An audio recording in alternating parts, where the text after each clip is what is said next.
विवाह या मालिकेच्या आजच्या भागामध्ये आपण पाहणार आहोत की आकाश आता भूमीला म्हणतो की असं का करताय तुम्ही, प्लीज या लग्नाला नकार देऊ नका. तेव्हा ती म्हणते की नाही, मी या लग्नाला नकार देत आहे. तेव्हा तिथे रागिनी येऊन म्हणते की भूमी बाळा, तू असं का करतेस, तू या लग्नाला नकार का देतेस. खरंच माझा अथर्व खूप चांगला आहे आणि आकाशच्या बाबतीत तुझा खूप मोठा गैरसमज झाला असं वाटतंय मला. तू समजतेस तसा आकाश नाही बाळा, प्लीज तू काहीही गैरसमज करून घेऊ नकोस त्याच्याबद्दल. तेव्हा भूमी म्हणते की खरं तर तुम्ही त्यांना पाठीशी घालणं सोडा. अशाच पाठीशी घालण्यामुळे मुलं अशी वाया गेलेली असतात. म्हणूनच मी म्हणते की तुम्ही प्लीज असं काहीही चुकीचं करू नका. आणि या लग्नाला मी नकार देते याच्या मागे वेगळंच कारण आहे, कारण हे कसे खरे आहेत ते मला चांगलंच कळलेलं आहे. म्हणूनच मी या लग्नाला नकार दिला आहे. त्यानंतर मग आता आजी म्हणते की पण भूमी, अगं लग्न तर अथर्वशी करायचं आहे ना, अथर्व नवरा मुलगा असणार आहे, तर मग का लग्नाला नकार देते. तेव्हा भूमी म्हणते की खरं तर लग्न अथर्वशी आहे, पण ज्या घरचा मोठा मुलगा हा आकाशसारखा असेल तिथे परिस्थिती बरोबर नसणार. कारण ज्या घरचा मोठा मुलगाच असा आहे त्या घराचं पुढचं मला काही सांगू शकत नाही मी. आणि त्यावेळेला मानसी घाबरते. भूमी म्हणते की मला एकच सांगायचं आहे, आंब्याच्या पेटीतला एक आंबा जरी खराब निघाला तरी तो पूर्ण पेटी नासवतो. तसंच घरातली एखादी व्यक्ती जरी खराब असली तर ते पूर्ण कुटुंब बिघडून जातं. घरातल्या एका सदस्यामुळे कुटुंबाची वाट लागते, वाताहत होते, असं सगळं भूमी म्हणते. म्हणूनच अशा घरामध्ये मी माझ्या मनूला पाठवू शकत नाही, असं भूमी सरळ बोलून दाखवते.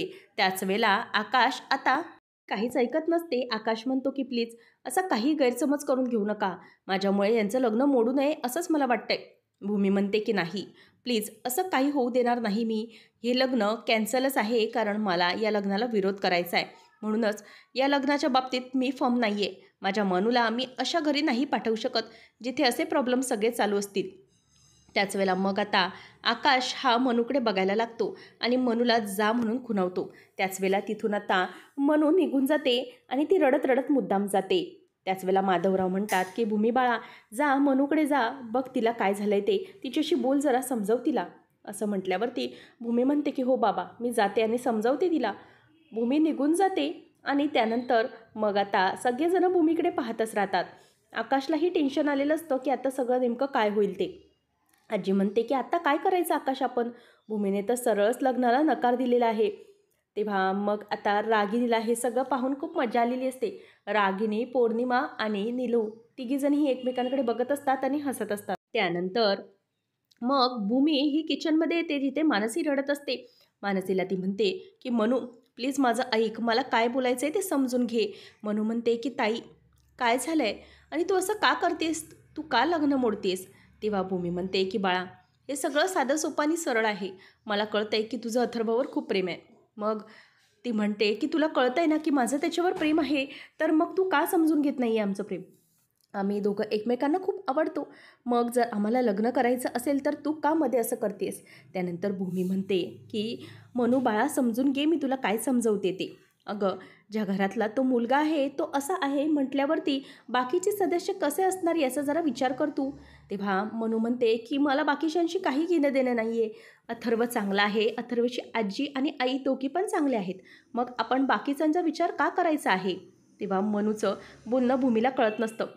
तितक्यात मनूला फ्लॅशबॅकमध्ये आठवतं, आकाशने सांगितलेलं असतं काही झालं तरीही भूमी कधीतरी माझ्यावरून लग्नाला नकार देईल तर तुला तिच्याकडे आकांत केला पाहिजे, असं काहीतरी वागलं पाहिजेस की भूमी या लग्नाला तयार होईल. मनू म्हणते की हे बघ ताई, जर मी अथर्वशी लग्न केलं नाही तर मी कोणाशीच लग्न करणार नाही. तुझा शब्द मी मोडणार नाही आहे, पण मला कोणाशीच लग्न करायचं नाही, असं म्हणून ती निघून जाते. त्यानंतर मग आता माधवराव म्हणतात की आकाशराव, पुढे काय करायचं आहे. आजी देखील म्हणते की भूमीही लग्नाला तयार नाही. आणि नीलू म्हणायला लागते की हो ना, आपण इतकं सगळं प्लॅनिंग केलं, त्या सगळ्या प्लॅनिंगवरती या भूमीने तर पाणी फिरवून टाकलं. आता आपण काय करायचं आणि कसं करायचं, असं नीलू विचारायला लागते. माधवराव तिच्याकडे रागाने बघत असतात. आकाश म्हणतो की काळजी करू नका, काही झालं तरीही भूमीला हे लग्न मान्य करावंच लागेल, तीच या लग्नाला होकार देईल. जर ती माझ्यामुळे लग्नाला नकार देते तर मीच तिला समजवणार आणि तिला या लग्नासाठी मीच तयार करणार, असं आता पॉझिटिव्हली आकाश सर्वांसमोर सांगतो. भूमी मानसीला शोधत शोधत आता बाहेर येते. म्हणून तू कुठेस, आपण बोलूया ना, असा आवाज देत ती तिला शोधत असते. आणि वैतागलेली असते तितक्यातच मागून आकाश येतो. आकाश म्हणतो की भूमी, मला जरा तुझ्याशी बोलायचे आहे. तेव्हा भूमी त्याच्याकडे रागाने बघायला लागते. आकाश हा वेताची जी छडी असते ती भूमीच्या हातामध्ये देतो आणि म्हणतो की हे घे, तुझा राग माझ्यावर आहे ना, मग प्लीज मला मार तू. हवी ती शिक्षा तू मला दे, पण प्लीज मानसी आणि अथर्वच्या नात्याला त्याची शिक्षा प्लीज तू देऊ नकोस. तेव्हा भूमी त्याच्याकडे बघत असते. आकाश म्हणतो की मला माहिती आहे की तू माझ्यामुळे या दोघांच्या लग्नाला नकार देत आहेस, पण प्लीज समजून घे, त्या दोघांचंही एकमेकांवर खूप प्रेम आहे आणि माझ्यामुळे त्यांच्या नात्यामध्ये असा प्रॉब्लेम यायला नको इतकंच मला वाटते. म्हणून तू माझ्या चुकीची शिक्षा, माझ्या रागाची शिक्षा ही मला दे, पण त्या दोघांच्या नात्याला नको. ते एकमेकांवर खूप प्रेम करतात आणि एकमेकांवर प्रेम करणारी माणसं एकमेकांसोबत असायला हवीत ना, म्हणून मी तुला सांगतोय. तेव्हा भूमी म्हणते की नाही, ज्या घरचा मुलगा तू आहेस ना, त्या घरातले सदस्य कसे असतील हे मला चांगलंच कळलं आहे. त्याच्यामुळे घरातले बाकीचे कितीही चांगले असू देत, पण एक काही व्यक्ती घरात चांगली नसली तर ते पूर्ण कुटुंब बिघडलेलं असतं असं म्हणतात. म्हणूनच मी या लग्नाला नकार देते. आकाश म्हणतो की प्लीज असा विचार करू नकोस ना तू. मी काय म्हणतोय, तुझा माझ्यावर राग आहे ना, तो काढ कधीतरी, भांड हवं तर माझ्याशी. पण अथर्व आणि मानसीचं लग्न झाल्यानंतर, त्यांचं एकदा की लग्न झालं ना, तर मग तू माझ्याशी नंतर भांड, काहीच प्रॉब्लेम नाही. तेव्हा ती म्हणते की किती समजूतदारपणे गोष्टी समजावून सांगतोस रे. ही लग्नाची गोष्ट आणि आपली भांडणाची गोष्ट किती वेगवेगळ्या पद्धतीने सांगितलीस तू मला. असं वाटतंय का तुला मी तुला बोलेन म्हणून? नाही, तू किती हुशार आणि चलाक आहेस ना, मला चांगलंच माहिती आहे. मानसी आणि पौर्णिमा तुझ्या बोलण्याला भुलल्या असतील, पण मी नाही भुलू शकत, कारण मी त्यांची मोठी बहीण आहे आणि तू कसं आहेस ना हे मला चांगलंच माहीत आहे. म्हणूनच तू मला काहीही बोलायला जाऊ नकोस, तुला मी चांगलाच ओळखू नाही, असं ती त्याला म्हणते. आणि बाकीच्यांनाही तू भुलवलं असशील, पण मी त्याला भुलणार नाही. तू खरा कसा आहेस ते मला कळलं आहे. आणि तुला असं वाटतंय की मानसीच्या लग्नाचा आधार घेऊन तू माझ्या जवळ येण्याचा प्रयत्न करशील, तर ते कधीच मी सक्सेसफुल होऊ देणार नाही. तुझा हा डाव मी कधीही यशस्वी होऊ देणार नाही, असं ती म्हणते. जी मनू खरंच खूप चांगली आहे आणि तुझ्यासारख्या घर हे तिच्या योग्यतेचं आहे असं मला अजिबातच वाटत नाही. आणि तिच्यासाठी घर हे चारी बाजूने चांगलं हवं आणि कुटुंब देखील चांगलं हवं, कारण माझी मनू सुखी राहिली पाहिजे इतकंच मला वाटतंय. म्हणूनच तुझा जो हा प्लॅन आहे ना, तो मी यशस्वी होऊ देणार नाही, असं म्हणून भूमी तिकडून निघून जाते. आणि फायनली ती म्हणते की काहीही कर, मी या लग्नाला तयार होऊ शकत नाही. आकाश तिला समजवतो, मात्र भूमी काहीच ऐकून घेत नाही.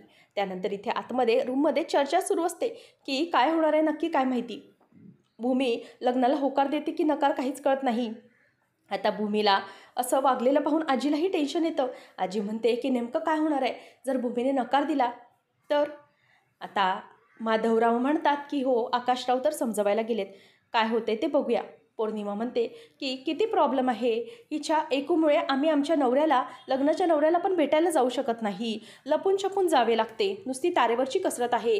तेव्हा नीलू म्हणते की हो ना, खरंच या एकीमुळे आपण चांगले डमरूने वाजले जातोय. ती डमरू वाजवते आणि आपण तिच्या तालावर, दोरीवर नाचतोय, नुसते तारेवरची कसरत सुरू आहे. तेव्हा मग आता लगेच अथर्वला रागिनी म्हणते की जा रे बाळा अथर्व, बघ जरा आकाश कुठपर्यंत आहे आणि काय झालं आहे बोलणं नेमकं ते. तेव्हा अथर्व हा पुढे जाण्यासाठी उठतो, तितक्यात आकाश तिथे येतो.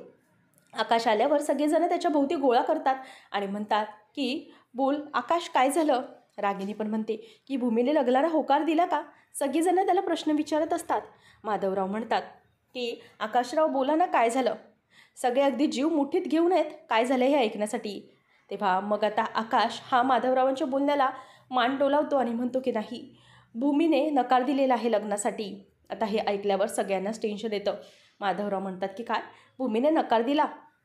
तेव्हा तो म्हणतो की हो, मी भूमीला खूप समजावण्याचा प्रयत्न केला, पण तिने माझं काहीही ऐकून घेतलं नाही, तिने लग्नाला नकार दिलेला आहे. आता हे ऐकल्यावर पौर्णिमा देखील चिडते आणि म्हणते की झालं, हिने स्वतःच्या मनचंच केलं शेवटी, दुसऱ्यांचा हिला काही विचारच नसतो. आता माधवरावांच्या डोळ्यातही पाणी यायला लागतं. आकाश म्हणतो की मलाही आता सुचत नाही आहे नेमकं काय करावं. मी तिला समजवण्याचा खूप प्रयत्न केला, पण तिने माझं काहीच ऐकून घेतलं नाही. आता अथर्वला देखील टेन्शन येऊ लागतं. अथर्व म्हणतो की आता काय करायचं आहे आणि मनू कुठे आहे. तेव्हा तो म्हणतो की मनू मला दिसली नाही, परंतु भूमीचा माझ्या मनाबद्दल खूप गैरसमज आहे. ती माझ्याबद्दल इतका चुकीचा विचार का करते काय माहिती. माझ्या प्रत्येक गोष्टीबद्दल राग बाळगून आहे. तिने इतका मनात का राग धरलाय माहीत नाही. तर इथे आकाश गोंधळलेला असतो, मात्र रागिनी मनातल्या मनात बोलते की होणार, ही रागिणीने पेटवलेली आग आहे आणि ही अशीच तुला जाळत राहणार. आकाश, तू भूमीच्या जवळ जितका जाण्याचा प्रयत्न करशील ना, तितकीच भूमी तुला तुझ्यापासून लांब ढकलणार. आणि हे सगळं करणार ती फक्त माझ्यामुळे. आणि भूमीच्या मनात तू प्रेम निर्माण करू पाहतोस ना, तिच्या मनामध्ये तुझ्याबद्दल फक्त आणि फक्त राग असेल आणि ती तुझा चेहराही बघायला नकार देईल इतका मी द्वेष तिच्या मनात निर्माण करेन. पुढच्या भागामध्ये आकाश आता अथर्वला म्हणत असतो की हे बघ, भूमी या लग्नाला नक्कीच होकार देईल.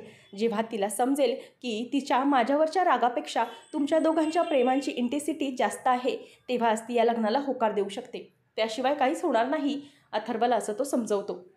त्यानंतर मानसी म्हणते की ताई, तू जर या लग्नाला नकार देत असशील ना तर काहीच प्रॉब्लेम नाही, पण मी अथर्वशिवाय दुसरं कोणाशीही लग्न करू शकत नाही आणि तुझा शब्द पण मी पडू देणार नाही, तुझा मी मान राखणार, असं ती समजवते.